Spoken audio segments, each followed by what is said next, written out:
Have you read Viktor Frankl's Man's Search for Meaning? It's a book that speaks about his experiences in the concentration camps, right? And he was a psychiatrist. And so he shared his experience saying that most of the times it's not the internal events that happen. Let me read to you what he said. So he said, even though conditions such as lack of sleep, insufficient food, and various mental stresses may suggest that inmates were bound to react in certain ways, in the final analysis, it becomes clear that the sort of person the prisoner became was the result of an inner decision and not the results of the camp influences alone. So I think in a way he's also touching the power of mind, and, because there are people who are like, you know what, I'm just waiting to die, right? So in a way also it lowers their immune system, and, they're prone to getting sick and diseases and stuff like that.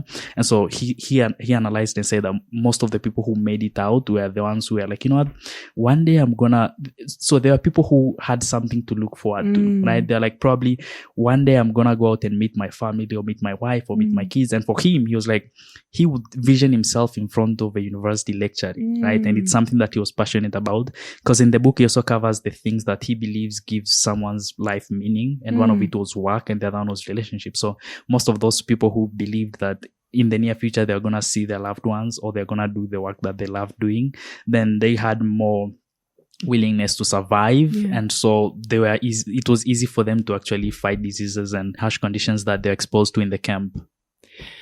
I would agree, I think, with most of it. It's on the word decision. I think linking it back to what you were saying about childhood experience, it might be just on how you experience the world before.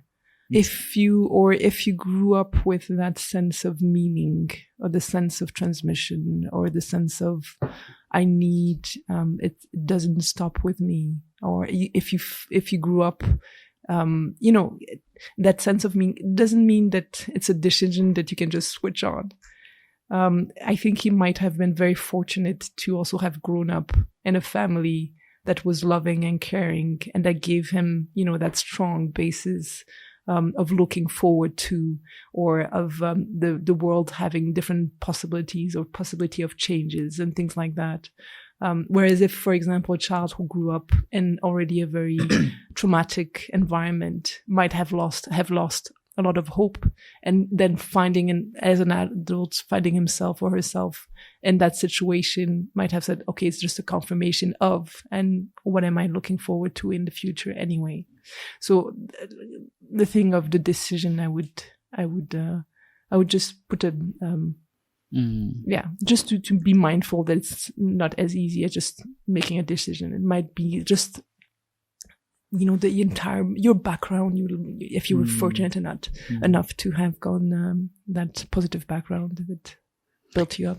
Yeah, I don't know if, him seeing life that way, or, viewing those things to be the things that give someone meaning.